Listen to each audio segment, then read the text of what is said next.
O mundo inteiro conspira contra a pessoa e ela não percebe que ela está conspirando contra o mundo. Todas as pessoas que desenvolvem esse problema, isso nasce num seio familiar. Elas têm problema com valores invertidos. Você imagina Jó, depois que tudo que ele passou, recebeu um elogio de Deus. Agora deságua o drama. Se tinha alguém para virar para Deus e falar assim: Deus, cadê a tua bênção sobre a minha vida? Cadê o homem valoroso que tu falou que eu fiz? Que eu não fiz nada para receber isso, Deus. Quando tem dificuldade, quer fugir, quer voltar para aquele reduto ruim. E tem que ter alguém com discernimento e falar assim: não, não vai não. O nosso tempo agora é outro, a oportunidade é outra. Deus abriu outros caminhos e nós vamos permanecer aqui firmes e fiéis. Não inverta valores. Olá, amados irmãos. Olha, o sermão hoje vai falar muito ao teu coração. Complexo de inferioridade. Será que eu e você possuímos algum nível, algum grau? A vida de Gideão nos ensina coisas fantásticas. Fique conosco e aprenda mais sobre esse assunto.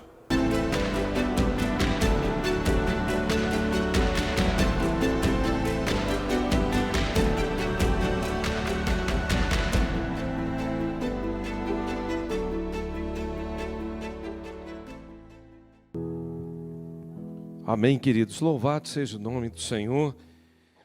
Alguns ainda me perguntando, muito WhatsApp, como é que está a Márcia? Da minha parte feminina está bem. E obrigado pelas orações, o apoio de toda a igreja. Ontem a gente viveu um momento ainda difícil.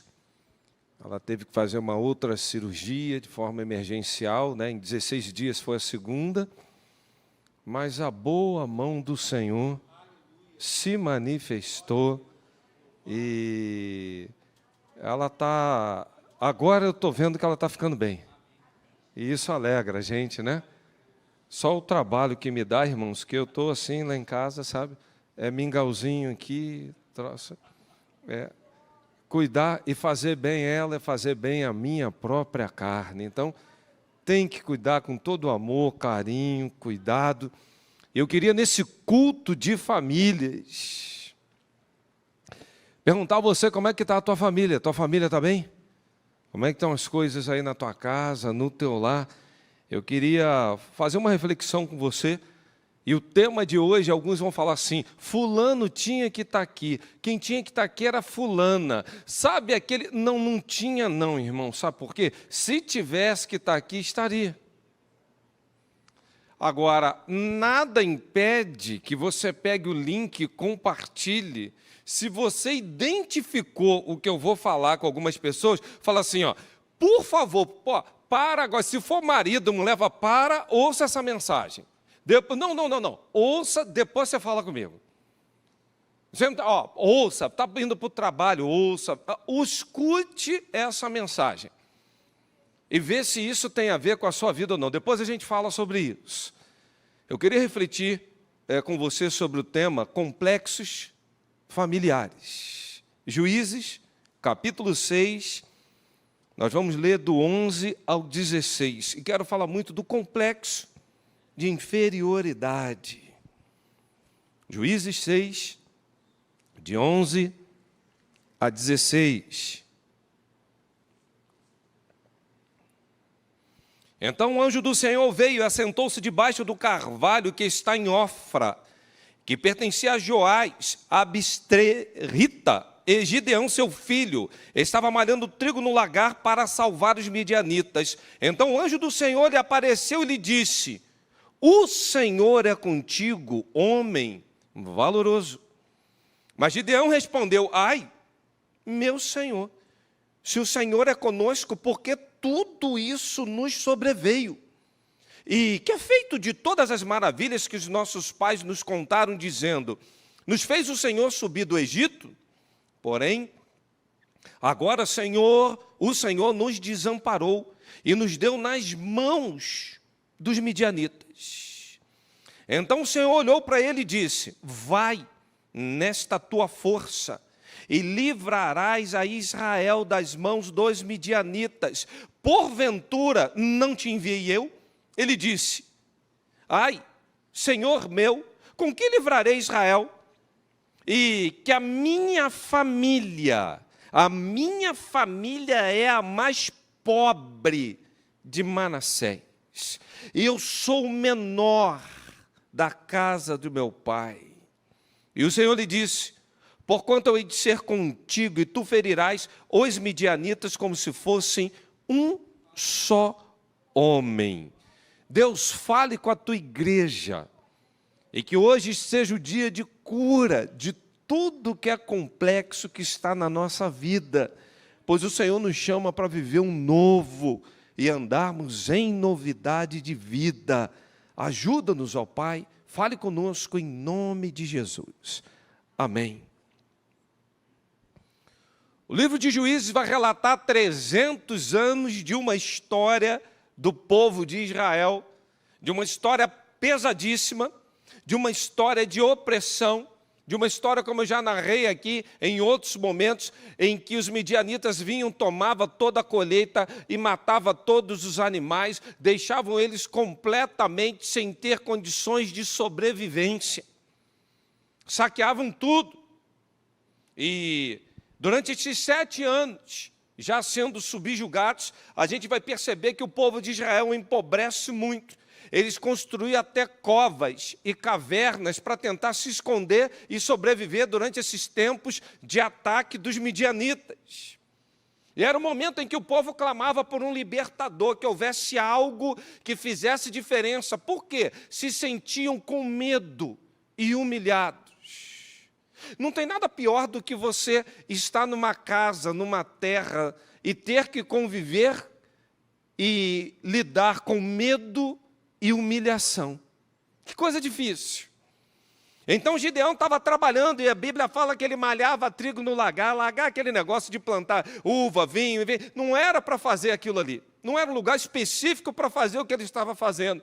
Mas por que ele estava fazendo naquele lugar? Porque se fosse outro, os midianitas deviam ver e tomar. Olha que coisa. Humilhação, medo, tendo que trabalhar ainda, vigiando. E aí vem um anjo do Senhor e vem a mensagem do Senhor falando: varão valoroso, o Senhor é contigo. E no momento que Deus começa a falar com ele, ele começa a fazer interpelações dizendo: se o Senhor fosse realmente comigo, por que nos sobreveio esse mal? Ele só se esqueceu que a nação de Israel estava sob jugo. Era um momento de juízo, pelo que o próprio povo havia praticado. E ele continua interpelando, dizendo: cadê aqueles feitos que os nossos pais nos contaram? Se o Senhor está com a gente, por que a gente está vivenciando esse drama todo? Irmãos, a gente não escolhe a família que vai nascer, é ou não é verdade? Você teve essa condição? Irmã Sônia, a irmã quer nascer em que família? Eu quero nascer na família do pastor Anderson. Eu não quero nascer nessa família, não. A gente não escolhe que tipo de pais nós vamos ter. É ou não é verdade, irmãos? Eu queria ter um pai, irmãos, é o melhor que tem para hoje. A gente não escolhe quantos irmãos vai ter. E, aliás, tem filho que às vezes fica orando, pedindo a Deus irmãos. Aí os pais oram repreendendo aquela palavra: chega, a fonte secou, já tem 2, 3, tá bom. Mas a gente não escolhe quantos irmãos vamos ter, nem como serão. A gente não escolhe o status social da nossa família. Pode ser uma família que seja mais rica, uma mais pobrezinha, uma que viva com mais dignidade, outra que não tem dignidade. Que família? A gente vai crescer. O máximo que a gente consegue é observar os fatores positivos ou negativos da nossa família e, no tempo oportuno, quando constituirmos uma família, não cometemos os erros que os nossos antepassados cometeram e realinhar para a gente colocar algo que tanto sonhamos nesse projeto familiar. Mas muitas coisas têm impedido esse processo, porque a família não vem pronta, a família se constrói. E nessa fase de construção, as pessoas vão acrescentando tijolos, um monte de coisa, e só se esquecem de zerar algumas contas, de acertar alguns detalhes nas suas vidas pessoais. Entram num processo de casamento, de constituição familiar cheia de complexos. E leva isso para dentro de uma estrutura familiar. Não são poucos os casos de pessoas que foram abusadas sexualmente e hoje estão com 70 anos de idade vivendo num jugo, numa assombração, com dramas que, por vergonha, medo e humilhação, não contaram isso para ninguém. Não são poucos os casos de pessoas que estão vivendo uma vida numa esterilidade profunda, não alcançando o máximo do seu potencial. E sempre colocando na conta divina, porque Deus quis assim. Mas não conseguem se olhar, fazer como diz o poeta francês, né? Fazer um solilóquio, conversar com ele no espelho. E nesse espelho, parar de cantar grandioso és tu, olhando para o espelho, e cantar misericórdia da minha vida, quem eu sou diante de ti, Senhor. Porque quando a gente se olha e a gente conversa, o salmista, ele olhava para dentro da alma e conversava com a alma dele, né? Eu acho interessante o diálogo dele com a alma. Por que estás abatido, minha alma? Por que se perturbas dentro de mim? E é preciso, queridos, na convivência familiar, a gente olhar esses fatores, porque muitos traumas, muitas feridas, muitos complexos são desenvolvidos.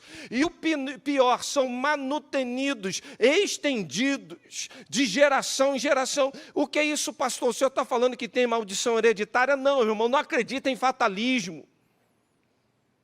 Não é isso que eu estou falando.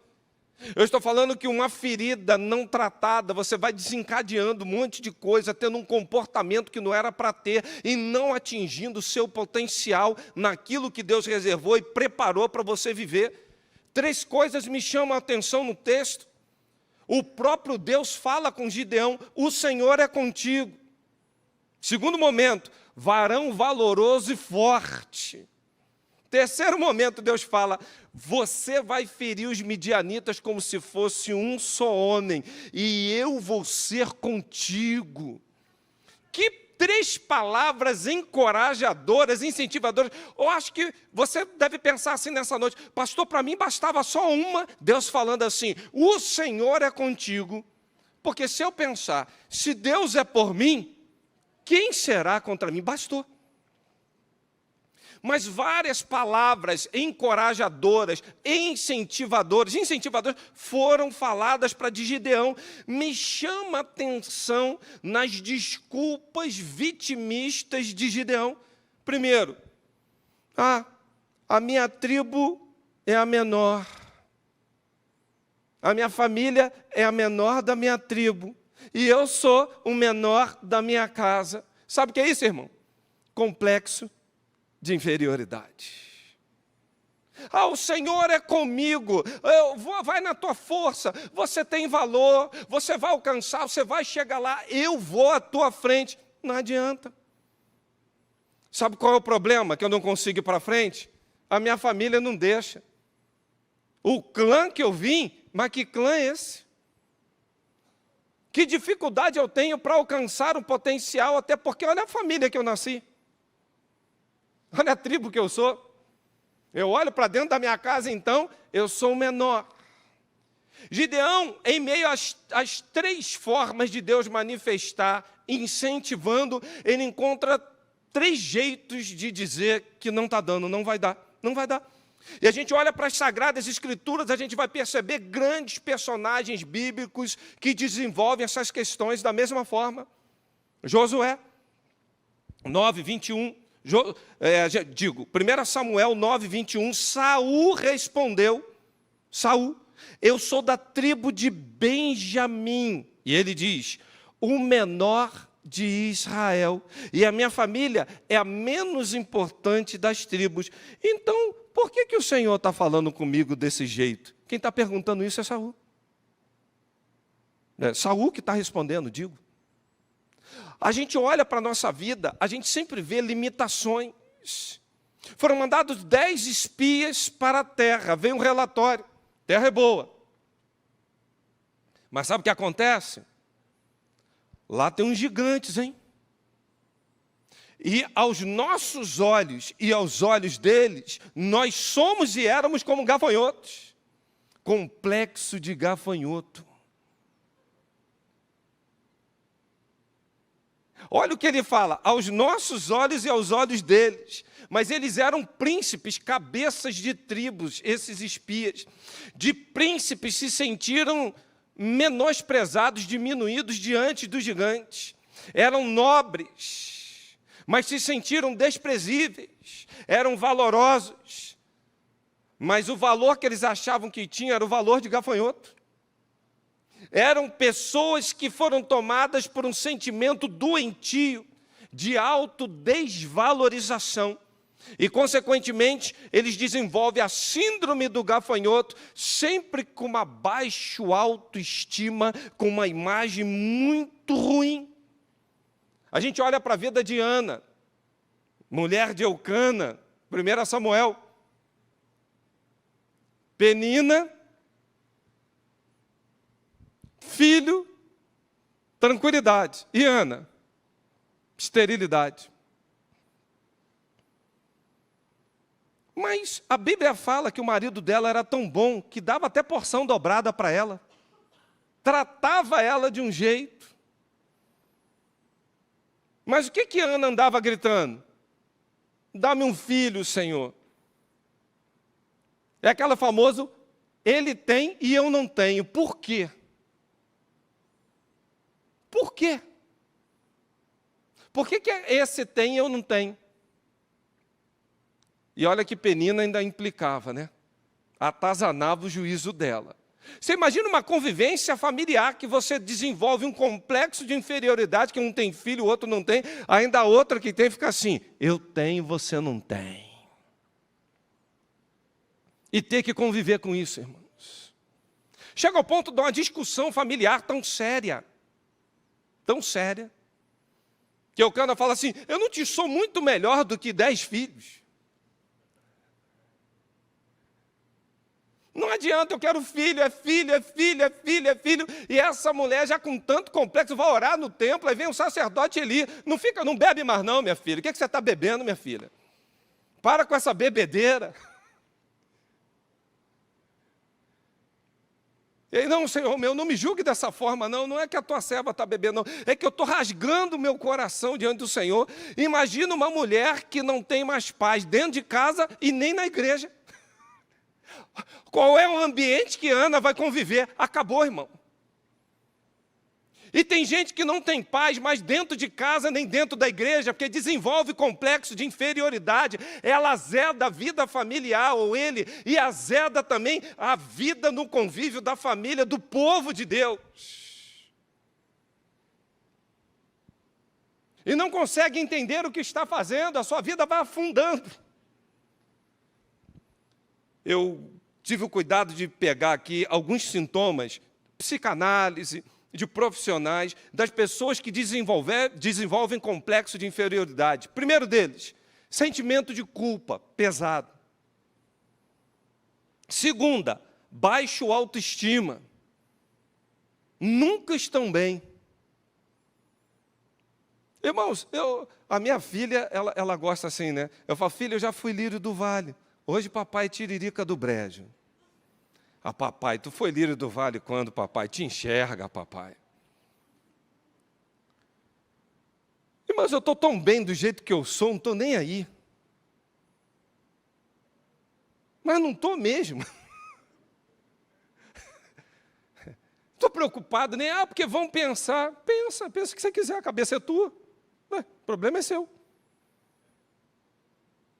Porque tem gente que não se aceita, não se ama.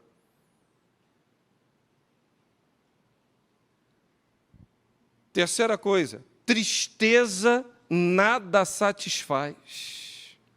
Eu quero um filho, eu quero um filho, eu quero um filho. Nada satisfaz.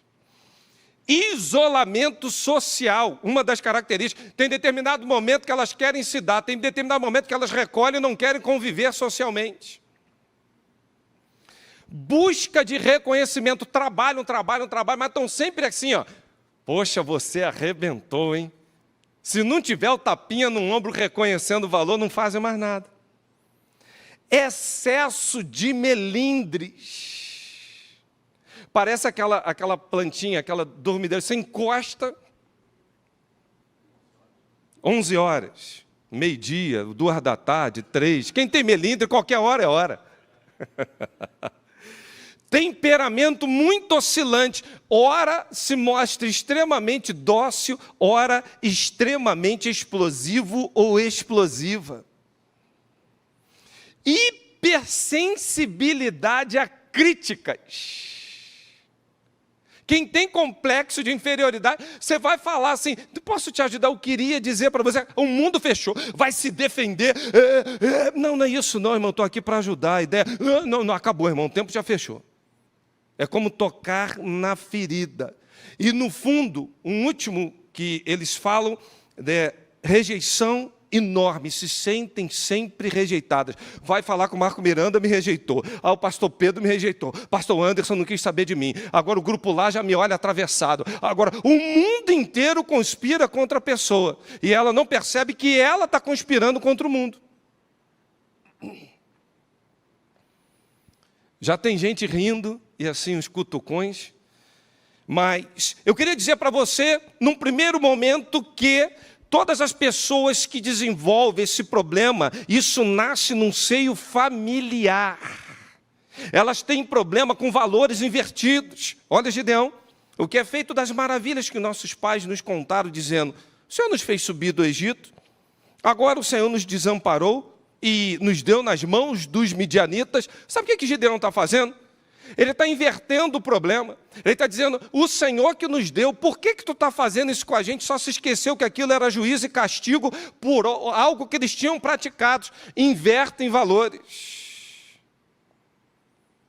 Toda pessoa que tem complexo de inferioridade, ela vai sempre tender a inverter valores, prioridades. A polarização vai ser diferente. Elas não conseguem perceber que o mundo vai de uma forma, a palavra de Deus diz outra, elas querem modificar, indo de ponta cabeça, fazem um trabalho enorme, mas lá no fundo é o que elas querem inverter valor, polarização. Você imagina Jó, depois que tudo que ele passou, recebeu um elogio de Deus. Agora deságua o drama. Se tinha alguém para virar para Deus e falar assim, Deus, cadê a tua bênção sobre a minha vida? Cadê o homem valoroso que tu falou que eu fiz? Porque eu não fiz nada para receber isso, Deus. O que Jó fez para que ele recebesse tudo que ele recebeu, irmãos? Me diz. Me mostra um versículo na Bíblia e fala assim, não, pastor, Jó aqui deu uma vacilada. Me aponta aí. Não tem. E, no entanto, sabe qual é a postura de Jó? Abandona o teu Deus e morre, amaldiçoa ele. Como uma louca fala tu. Dentro de casa, a única pessoa que sobrou. Fala para ele assim, Jó, é fim de linha. Acabou, é pá de cal agora. Abandona Deus e morre, não tem mais outra alternativa. Olha as tuas chagas. Olha as tuas feridas. Como é que esse homem encontra força para dizer assim, como uma louca fala tu? A mulher de Jó, eu estou imaginando esse diálogo, irmãos. A Bíblia não complementa. Mas eu fico imaginando a mulher de Jó falando assim, louco é ele que não sabe. Perdeu o filho, perdeu o sustento, perdeu tudo. E ainda continua insistindo com essa ideia de servir a Deus.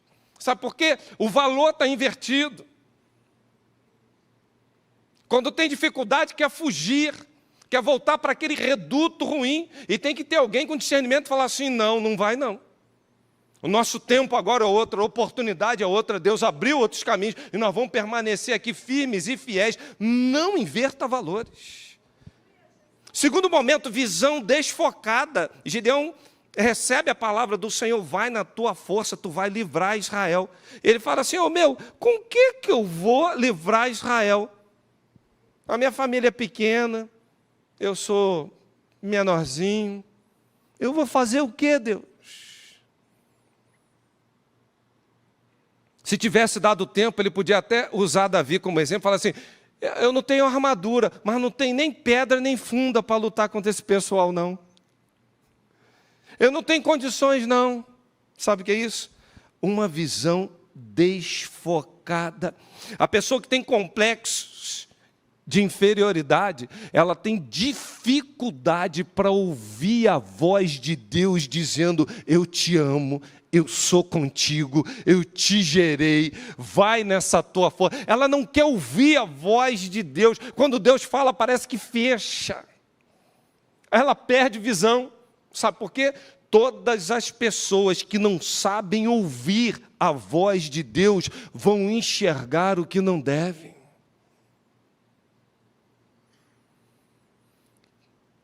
Terceiro momento, a pessoa que tem a síndrome, ela desenvolve crenças paralisantes. O que é isso? E o anjo do Senhor apareceu a Gideão e disse: o Senhor é contigo, varão valoroso.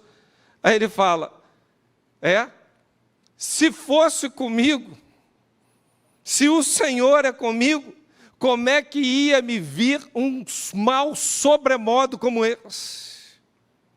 Sabe qual era a crença de Gideão? Não é possível Deus estar comigo e eu estar vivendo o que eu estou vivendo. Isso paralisa as pessoas. Irmão, se você não tiver uma convicção de que Deus é com você, nada do que você fizer vai dar certo. Porque o homem não recebe coisa alguma se do Senhor não lhe for dado. E tem muita gente que entra nessas crenças, né? O meu irmão está muito bem, obrigado, eu estou aqui, lutando na vida. Porque lá em casa é sempre assim, há uma comparação, que isso vem desde pequeno. Quer ver? Bota a comida para os dois comerem. Teu irmão já comeu tudo, e você, sabe o que é isso? Comparação. Tem hora que eu tenho vontade de comer, a Márcia não, e vice-versa. Por que eu tenho que sentir fome na mesma hora? Teu irmão era um excelente aluno. E você, olha as notas que você tira. Aí vai ter aquela conversa familiar. Reúne. Aí pega os filhos e bota assim, porque o fulano, educado, estudioso, já ciclano, comparação. Meu irmão, cada um é de um jeito. Mas na família a gente vem desenvolvendo isso, irmãos. Na família a gente já começa a estabelecer essas coisas e as pessoas vão sendo impregnadas com essas crenças paralisantes. Quantos aqui que me ouvem agora ou vão ouvir no momento seguinte que não conseguiram sequer casar porque ouviram uma palavra um dia, uma crença e acham que não era para casar, sua vida está sendo profundamente infeliz? Quantas pessoas não conseguiram fazer uma faculdade que ouviram crescendo o tempo inteiro? Você não consegue, não vai dar para você. Não vou chamar de burro, você é menos inteligente. Teu irmão vai, você não. Você não. E isso vai estagnando, vai entrando no ser da pessoa, e a esmagadora maioria das pessoas vivem essas crenças limitantes, esses complexos, e do seio da sua família, da sua parentela, desenvolvem isso e carregam isso para toda a vida. Casam acreditando nisso. Fulano, você podia fazer isso, você tem um dom de desenvolver isso. Eu não, menor da tribo de Manassés e o menor da minha casa. Consigo não, para mim não dá não. Isso para mim está muito pesado. Existem promessas, existe um plano em curso. E você não pode permitir que uma crença paralisante venha estagnar o projeto divino. Quanto tempo sendo perdido, a pessoa aprisionada. E nós fomos chamados para a liberdade em Cristo Jesus, conforme Paulo escreve aos Gálatas. Foi para a liberdade que Cristo nos libertou. As pessoas se sentem assim, vivem em ambientes hostis. cultivando até mesmo dificuldades, mas na verdade essas pessoas não conseguem perceber que dentro delas tem um estigma, um rótulo que elas carregam dizendo assim: você não serviu para nada, você não vai dar em nada, você não vai alcançar aqui, você não vai chegar lá, que está destinado a você isso. E o pior, elas acreditam nisso, afundam com esse sentimento e a estima lá embaixo. E o pior de tudo, que elas desenvolvem um treinamento para acreditar mais em crenças paralisantes do que na palavra de Deus que diz: você é a menina dos olhos de Deus. Quem tocar em você está tocando no Senhor. A Bíblia fala que você é mais do que vencedor em Cristo Jesus. A Bíblia fala que pode ter 1.000, 10.000, mas você não vai ser atingido. A Bíblia fala que se Deus é por você, ninguém será contra você, mas a crença paralisante te leva a acreditar sempre no fracasso, no derrotismo, naquilo que não seja a vontade do Senhor. E eu queria partir para concluir dizendo, também desenvolve uma coisa chamada autocompaixão. Que é isso? Gideão respondeu: se o Senhor é por nós, por que nos veio tudo isso? E as maravilhas? O Senhor nos desamparou e nos deu nas mãos dos midianitas. Cadê aquelas maravilhas todas que nos contaram nossos pais? Sabe qual é o sentimento dele? De autocompaixão. Eu preciso ter misericórdia de mim mesmo. Eu não quero nem entrar pelo lado da autocomiseração, é autocompaixão. Elias faz isso. Quando está sendo perseguido, vivendo um momento difícil de caverna, eu tenho sido muito zeloso com o Senhor, o Deus dos exércitos, porque os filhos de Israel deixaram a tua aliança. Olha as palavras de Elias. Derrubaram os teus altares, mataram os teus profetas à espada, e só eu fiquei. Tadinho dele. Bobinho, não sabia de nada. Sabe o que é isso? Autocompaixão. Mas foi nessa caverna que Deus pergunta para ele assim 2 vezes: o que você está fazendo aqui, Elias?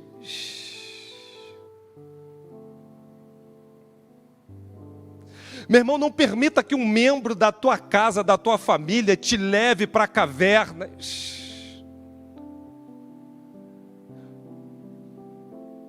Pelo complexo de inferioridade. Porque às vezes você entra em caverna e fala assim: foi Deus que quis assim. Mas essa caverna aqui Ele buscou. Você consegue reconhecer que você já entrou em cavernas que não eram suas? Ou tudo você quer justificar, botar na conta divina, dizendo: essa caverna Deus me botou nela. Não, irmão. Eu já entrei em caverna, eu, Anderson.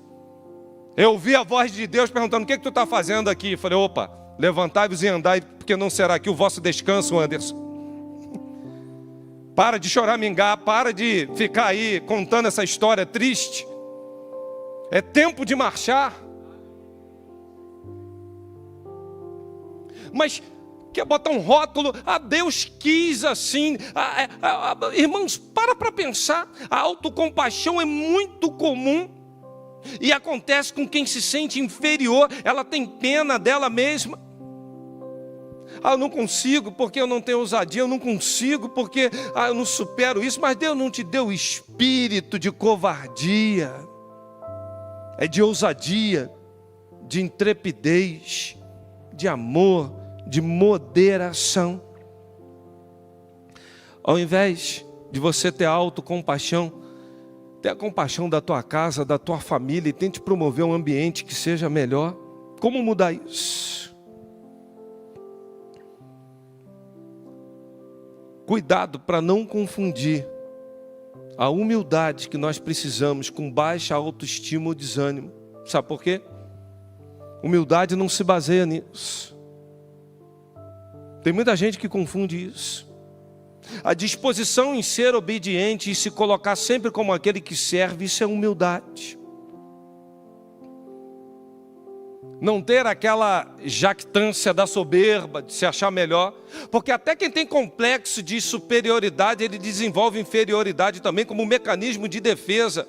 Por insegurança, ele se acha melhor, porque no fundo ele sabe que é pior, ou ele se rotula como pior. Eu percebo hoje vidas, famílias paralisadas, tentando justificar por que não adquiriu uma casa própria, tentando justificar por que não engravidou, não teve filho, tentando justificar por que não alcançou a faculdade, o plano tal, tentando justificar por que entrar em algumas cavernas, mas não consegue perceber Deus falando de diversas formas, como falou com Gideão. Irmãos, Deus falou com Gideão, aí vem a história do velo de lã, chove em tudo que é canto, deixa o velo sem água nenhuma. Tá aí, Gideão. Não, agora o contrário, Deus, agora o contrário. Agora chove só no velo, e o restante deixa tudo seco. E Deus vem falando, Deus está falando com a sua igreja, Deus vem chamando você para o novo.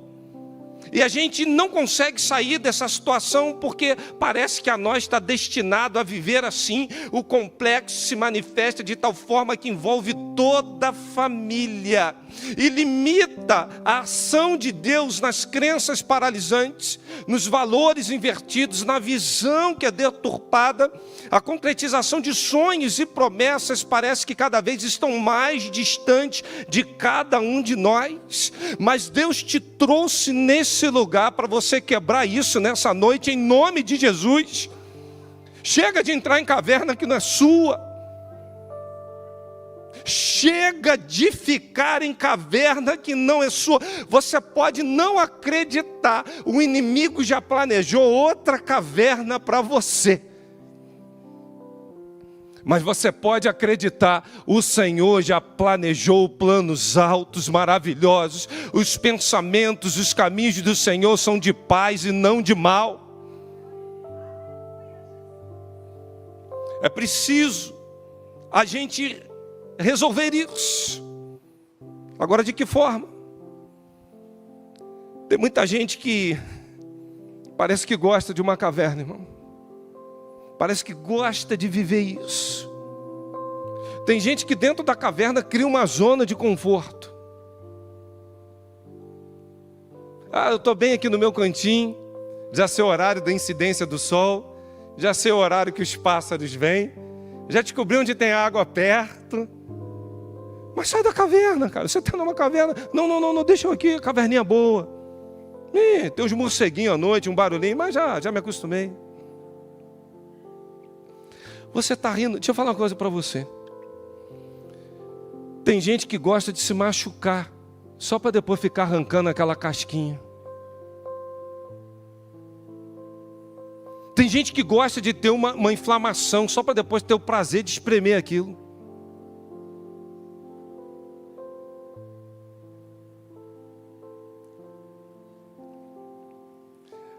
Sai do sadomasoquismo espiritual.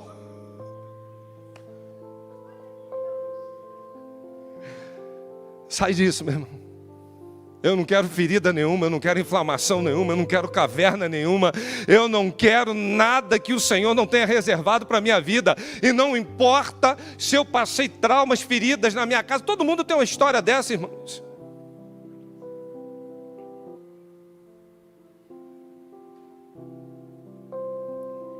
Todo mundo tem uma história dessa. Mas esses caminhos e contextos divinos precisam ser nossos. Hoje você pode estar malhando trigo no lagar. Qual é o teu lagar? Sendo humilhado ou humilhada. Passando por um processo difícil e falando, onde é que está Deus? Uma opressão, tormentos. Mas é preciso que o Eterno está falando para mim e para você, varão, varoa, valorosa, eu sou contigo. Eu sou contigo. Não deixe isso te paralisar. Não deixe que essa tribulação possa produzir efeito paralisante. Mas essa tribulação precisa produzir um peso de glória muito excelente. Não perca a oportunidade de crescer, de amadurecer. Sabe por quê?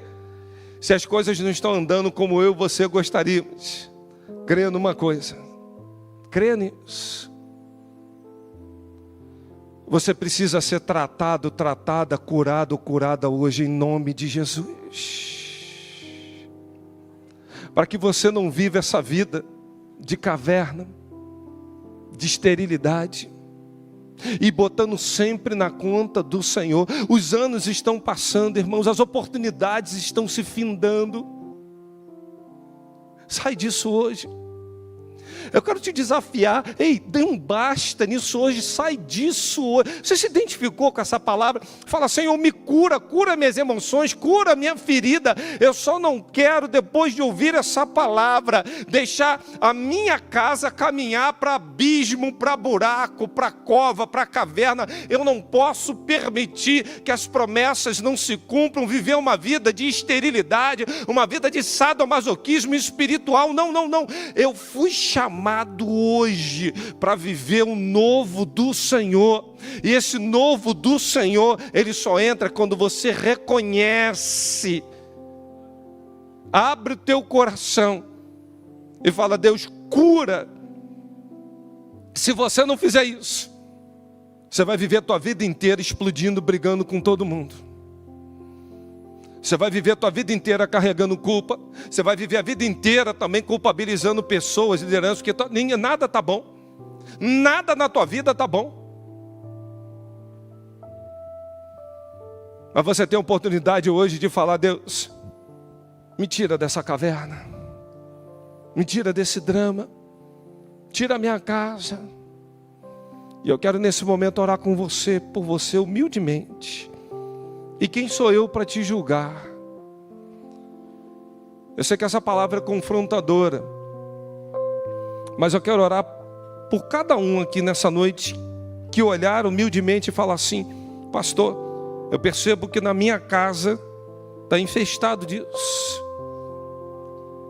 Tudo que foi falado aqui, eu tive um diagnóstico, uma radiografia do que eu venho vivendo há anos. Eu percebi que o tempo está passando, eu percebi coisas que eu estou perdendo, eu percebi que eu estou num redemoinho, numa porta de banco que gira e não sai do lugar.